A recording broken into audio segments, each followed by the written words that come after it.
Oh, well, hey, man, it's Jamie. That's me here. Welcome back to my channel, honey. Welcome back to yet another quick chat, okay? Today on the quick chat, we're going to be talking about some housewives, honey.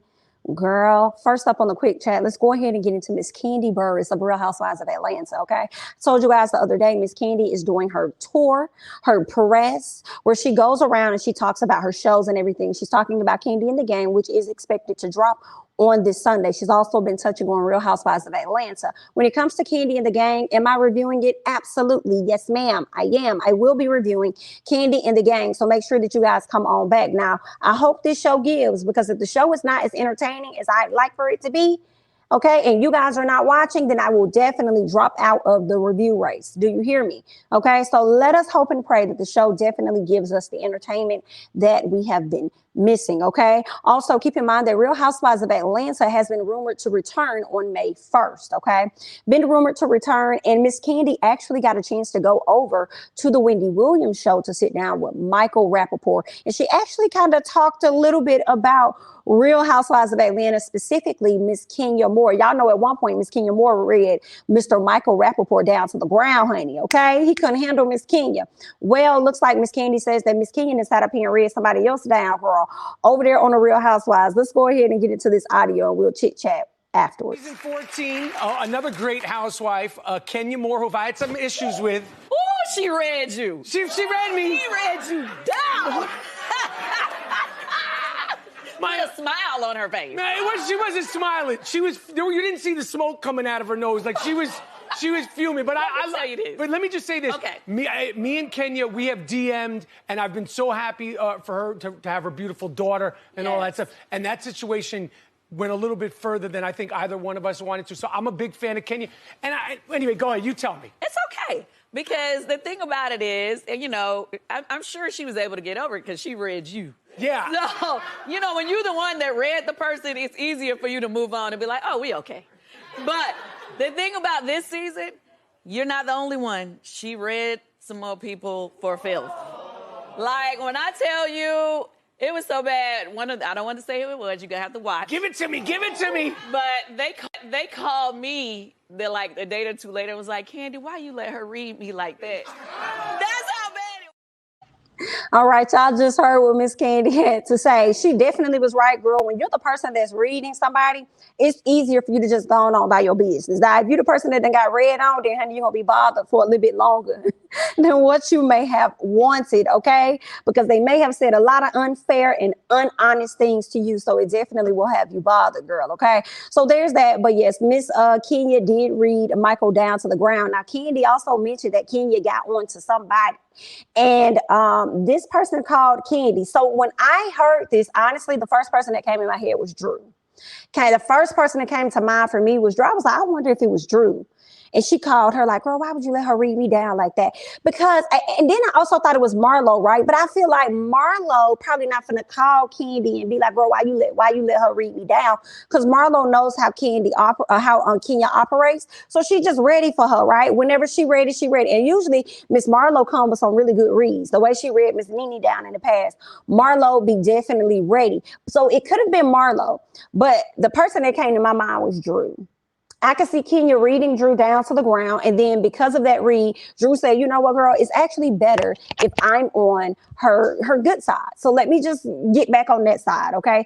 Not sure, just me wondering, but we shall see when the season comes out. I just wanted to bring you guys that quick little tidbit so we can chit chat about it in the comments and figure out who it was that Miss Kenya may have read down to the ground, so much so that the person had to reach out and call Miss Kandi, okay? All right, now let's go ahead and move on to some other ladies that actually need to reach out and call somebody. I don't know who, but they need help. Okay, let's go ahead and get it to Robyn and Gizelle. Okay, you know, both of the ladies, I actually spoke about them not too long ago on the quick chat because they do have a podcast called Reasonably Shady, and they reached over 2 million listens. Okay, they reached over 2 million downloads or whatnot over on their podcast. So, you know, it's like, congratulations, girl. I think that's awesome. We have way more problematic people like Joe Rogan okay, that has millions and millions of people following him, and he making a ton of money. So y'all go off and do your thing. Maybe I spoke too soon. Maybe they heard what I said and they was like, you know what, let's take a little bit of the page out of his book, okay? So they decided to get onto their platform, and they spoke very ill of a basketball player, and I believe his name is James Harden. I got a chance. So when I watched the clip, the audio, when I listened to the audio the first time, I was like, girl, oh, this ain't good. This is not good. This is not good. First thing came to my mind, y'all want to talk about mouths, right? Candiace is problematic. Candiace is this. Candiace is that. She says whatever. Well, what about their mouth, okay? In this particular situation here, girl, what about that? Let's talk about that, honey, all right? So I went back, like I said, and I listened to the audio. I heard it yesterday, but those were like my first thoughts. Like, girl, this is not good. Like, not y'all over here talking about somebody, child, in the way that y'all talking, girl, as if y'all ain't gotten in on y'all body. That's disgusting. Somebody else talking about this man like this. But anyway, so I say, let me go back and play the full audio. Maybe something was happening before this time. Like I want to listen.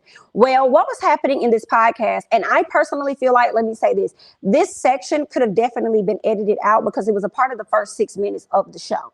Okay. And they weren't really talking about a whole lot. They were talking about one Dixon. Okay. They were talking about that. And they also, Gizelle went on to speak on, I guess, the renovations of her house and how her, contractor, whoever is getting her a grill.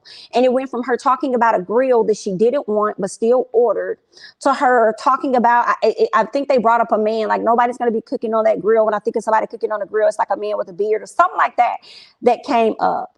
They transitioned the conversation talking about James Harden, who ended up getting, traded or something.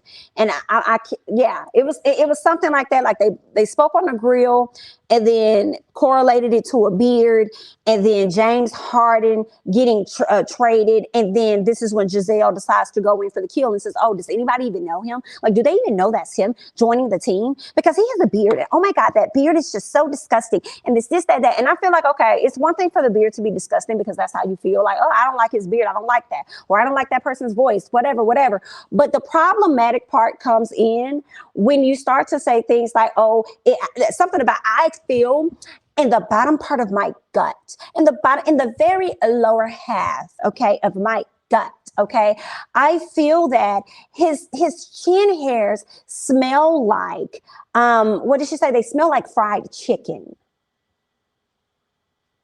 Out of all of the things that you could have said, or actually out of the things that you did say in that podcast and you could have cut it, you chose to continue to go forward with the things that you said. And it was terrible. And I feel like, Robyn, you did not initially start this, but you definitely added to it. So Gizelle went from fried chicken, she went to weed. Robyn throws in, and it smells like watermelon too, like, right? Actually, guys, you know what? Let me just let you all hear it for yourself. Go ahead and check out what it is that the ladies had to say. All right, check this out. James Harden. Yes, going from the Nets to the Sixers. But do the Sixers really know that's James Harden? Because no one can see his face. Because that beard is the most disgusting thing I've ever seen. The other day, I was like, who is this dude? Oh, this is Harden. But how would you know? That beard is like down to his knees. There's fried chicken in the beard. It's so bad. I'm so used to it, I don't even notice it anymore. But like that beard look is gone. Are we done with that? I don't think so. Listen, his is clearly horrible. not. Yeah. He clearly loves his beard. He does. I want it to be gone. I just hope it's sanitary. Anytime I see them, I automatically know and feel in my gut that there's fried chicken in those beards. Fried chicken, grease, watermelon. There's some Colt 45 in there. Oh, No, watermelon. Now I'm being real racist. Okay, this is horrible. Let me just stop while I'm ahead. Colt 45. James Harden, I beg some of you. blunt. It's definitely some blunt. It's some blunts. Some Oh, ashes. the whole thing smells like weed. I know it does. Okay, I don't even know if he smokes weed. We're really sorry. Harden, cut the thing off. All right, so y'all just heard that stupid stuff that these ladies just said, and the fact that Robyn threw in watermelon and other things that then talked about being racist, and Gizelle says, oh yeah, we're being like really racist. Like, I don't feel like these ladies can be, in my opinion, you can't be racist towards your own kind. You know what I'm saying? I don't think black folks are racist. We can be capable of that in general, like just be racist. But I think that you can be definitely colorist, and I think that you could be very ignorant as hell. To say some of the things that you all say and know that you said what you were saying was wrong, and you continue to say it so much so that you ended up apologizing for it as well, but didn't feel the need to edit it out. of the clip. You just continued to keep it in. I guess because you guys probably felt like it wasn't going to blow up as big as it has. And you should know that it is, because people already put that label on y'all for the actions and the way that you show yourself on Real Housewives of Potomac and the way that you treat, Candiace and Wendy on the show. Okay. It's been a heavy conversation surrounding, colorism on that show, and then y'all go off and y'all talk about this. Like, it's one thing I feel like, okay, you don't like his beard, like, okay, it's disgusting or whatever, girl. But then when Robyn throws in more and she's like, oh my God, are you being racist? And then y'all just keep going. Like, yeah, it was trash. It was not a good thing to hear. I don't know if y'all just felt like y'all forgot y'all were recording at one point and just felt like you was chit-chatting with your homegirl or something. But at the end of the day, y'all had to have listened to it back and got ready to upload it. So, yeah. And the ladies have not said anything. Not sure if they are going to come out and say anything, but I think that this is going to be a part of Real Housewives of Potomac. They're going to have to address it. I feel like one of the ladies is going to bring it up to where they have no choice but to address this. So if y'all want to talk about a mouth, honey, go on over there, scoot on over and talk about Robyn and Gizelle's mouth when it comes to this particular situation. James Harden, I haven't seen him come out and say anything about it just yet, but that was just so unnecessary. But let me be a little bit of kind of like a devil's advocate, just a little bit, right? So I know a lot of us, okay, do not like Gizelle and Robyn, okay? I primarily have been, a fan. I've liked them for the most part up until last season. Side-eyeing, I was not, happy with them this past season, right? A lot of people just don't like them, I feel, honestly, because, they light skin, green eyes, and think they better than other folks. Okay, so they think. But I'm wondering, right? So let's take Gizelle and Robyn out of it for a second, and let's put in maybe a Joe Budden. Okay, let's put in Joe Budden. If Joe Budden would have said these things about James Harden, like, dog, I feel at the bottom of my stomach that I feel like that dude be over there on some his chin hair be smelling like fried chicken, or it smell like weed or this and that. Like, would people be up in arms as much if Joe said it or someone else said it? Or are we really, really upset because it's Robyn and Gizelle, because you don't like Robyn and Gizelle? Or is it because they are the lighter tone women with with the green eyes, and then they're over here speaking on this black man, okay, this darker hue man? I want to hear you all's thoughts about that. I want to know your thoughts overall about the situation, how you're feeling about it. I've been seeing a lot of people feel as though, oh, it's being blown out of proportion. It's not that big of a deal. It's not that serious. It's not da-da-da-da-da.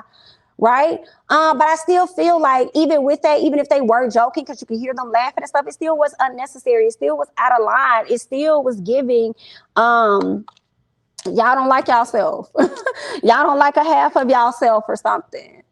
You know what I'm saying? Like, it was not cute. It was very, very ignorant. But again, I want to hear you all's thoughts about it. But I also want to know, if you take these ladies out of the situation and put it onto someone else, like a Joe Budden or something, or a Wendy Williams or something, would you guys still be up in arms and feel a way about it? Or are you feeling a way because these are the green-eyed bandits of Real Housewives of Potomac? You see what I'm saying? Like, is it, and I hope that I'm explaining this or asking this right, like, is it because they're the two ladies that you don't like, or is it because they're the lighter ladies with the green eyes judging this man? Okay, let me know your thoughts. But I'm gonna go ahead and scoot over, because the Neighborhood Talk actually put the audio on their page, and I believe it originally came from Grace Report. So they put it on their page. So Miss Karen Huger hopped in the comments, and this is what she had to say. Karen says, "This is not helping. Do better, please." So somebody said, what's not helping? And the Neighborhood Talk said, that's what I'm wondering. And someone else, well, Miss Karen goes on to say, any rhetoric that does not put us in a positive light does not help our cause, even if one believes they are joking. Okay, so this is what Karen said. Immediately when I read it, I had an issue with Karen right out the gate. I said, oh, not you, Miss Ma'am. Not you coming and saying any rhetoric that does not show us in a positive light, basically is a problem. That's not good for us. And I just felt like not you, because you was the person that sat up there and said that Gizelle was a whore from Hampton. You were the one that sat up there and said that she was in Sing Sing and all this stuff, making fun of her mental health. So I know you're not saying that. Okay, I know you're not trying, because how I took it is she was trying to tell the Neighborhood Talk not to put this on their page because they're not helping the situation. Excuse me. So that's how I felt about it, right? And that was my first time reading. Well, I went back today and I read again, and I feel like I misunderstood exactly what she was saying. And this is the sentence that I overlooked that I should have paid more attention to. It was the very last one when she says, even if one believes that they are joking. This was actually Karen calling out Gizelle and Robyn. This was not her being on their side by any means. Okay. She was just calling them out for, this is not a good look. Y'all need to do better. Any form of rhetoric that's going to not make us look good in a positive light. Okay. That's not a great thing. So y'all need to do better. Okay. Even if y'all were joking, like it was out of line, it was distasteful, it was wrong. Y'all shouldn't have even said that. Okay, girl. No, ma'am. You sit up here talking about this black man and what his beard smell like and all this other stuff, Miss Gizelle, when your children's dad is about as black as him. But okay. Okay, might not have a beard, but okay. Right. So that's what Miss Karen was saying. And I definitely, misunderstood it. Right. But I also want Karen to hold on to that as she goes into the season, because you too, Miss Thing, has said some things as well that does not put people in a great light either. Okay, you and Miss Ashley. Okay. All right. So let us also make sure that when we're out here dragging, number one, you guys drag Miss Candiace for her mouth. Every time Candiace posts something or does something, it's that mouth. So we would like to see you guys have that same energy for Gizelle and Robyn and that mouth. In addition to that, Miss Karen can be just as, she can get just as vulgar, and we know Miss Ashley can. So make sure that you also hold everybody else accordingly. Okay. Hold them accountable accordingly for that mouth. Okay, so yeah, there's that. Also, keep in mind, under this particular post on the Neighborhood Talk, we saw Wendy get under the comments with the eye emoji, like, ooh. And then we also saw where Miss Candiace actually liked, girl, she actually liked the video, okay? All right, so there's that. She liked the video, not that she approved of it, but just that, like, oh, not y'all. Not y'all Miss Perfect Patties and things, and y'all want to talk about people's mouths and how they sit up there and act while they're on the show, but then you get on your podcast and then you feel that you can talk about people whichever other way that you want to, right? But when Candiace does it, then it's blown bigger and it's out of proportion. Now, had Candiace had a podcast, which she does, and she was saying the things that Gizelle and Robyn said on their particular platform, Gizelle would criticize her and ridicule her for the things that she said and tell her that she should not have said it. Meanwhile, Gizelle, you get on your platform and you say whatever it is that you want to say about this man, and the man has yet to say anything because he probably feels as though you guys aren't even important enough for him to even respond to. Okay? So, yeah, there's that. You can say what you want. The standards always switch up over here, but when it happens for Candiace, I don't know. I don't get it. That's what you guys do. And I'm not just speaking on Gizelle and Robyn. I'm just speaking on, you fans that watch the show for the most part. But as we are talking about Candiace, let me go ahead and scoot over, okay? Because Candiace did something that I was actually kind of happy to see. Okay, this is what she tweeted. After all of this went down, Gizelle and Robyn have been getting that work, not as much as Miss Candiace though, but they've been getting a little bit of energy. Just a little bit, just 2% of what Candiace may get, okay? They've been getting 2%. But after seeing this, Miss Candiace took to her Twitter to say, here, once again, to remind you that while I won't be getting involved, I will be judging. And y'all know on my reviews last season, I was telling Candiace, girl, sometimes you need to sit back and just be quiet and just let them have a moment, okay? It's y'all turn now to be the talk of the show. Okay, so it's like sit back and be quiet. But Candiace did say, listen, I will be judging. So that's quite funny. I don't want her to get involved in that too much, girl. Sit back and actually watch. Okay, you don't have to do a whole lot of judging. Maybe in your confessionals, you can judge for sure. But sit back and see how this is going to play out, because it definitely should be coming up over there on Potomac this upcoming season. All right. And as we speak on Candiace, okay, let's go ahead and talk about when I put out a quick chat the other day and we were speaking about her possibly being fired. That's been the talk around the town. Okay. The talk of the streets. There was some tea that dropped about her possibly being released. Candiace has since debunked that. Heavenly has dropped something saying that Candiace has a plan. And then other little things that Candiace has tweeted has had us in like, say what now? So could this be true, girl? I know this can't be true because a lot, like you be the entertainment of the show for the most part. Let's be honest, okay? People enjoy to watch the show to even quote unquote drag. All right, so there's that. But it seems like if you guys have thought that Miss Candiace will not be returning for the next season, then you may have thought wrong. Okay, let's go ahead and get into this. And this is coming from Bryce Sander, who is over at Entertainment Tonight. And he says, my sources tell me this is not what you all think it means. Candiace has not been fired from Real Housewives of Potomac. You see where Candiace posted a tweet saying, well, when one door closes, another will open. So a lot of us begin to speculate and wonder, like, girl, could this be that the door to Bravo is closed? The door is closed. Come to find out, she was talking about something completely different, and it could have possibly even been about her music. Okay, but we'll find all of that out later. I think the ladies will be filming soon, so hopefully we'll hear more about contracts and who is likely to be returning. Okay, but that's all that I have for the quick chat. You guys, let me know your thoughts about Miss Candy and who Miss Kenya may have read down to the ground that they ended up having to call Candy. Let me know your thoughts about that. Also, chime in and let me know your thoughts about the things that Gizelle and Robyn had to say. Also, I want you all to be able to answer the question for me of if this situation was put on to someone else, would you still feel the same way if it was put onto Wendy Williams or a Joe Budden? Would you still feel the same way? And also another question or two is, do you feel away because it's Robyn and Gizelle and you can't stand them, or do you feel away because it's these two light-skinned ladies with, you know, the green eyes and they're out here judging this darker person? So you guys go ahead and hop down in the comments. Let me know your thoughts and everything. Also, let me know your thoughts about Miss Candiace, who looks to not be fired from Real Housewives of Potomac and more than likely returning for yet another season to keep her foot on you all's necks. Okay, so that's all that I have. Let me know your thoughts. I'm Jamie, that's me, honey. Don't forget to like, comment, subscribe, share my video. Follow me on Instagram and Twitter. And I'll catch you guys in the next one. Bye-bye.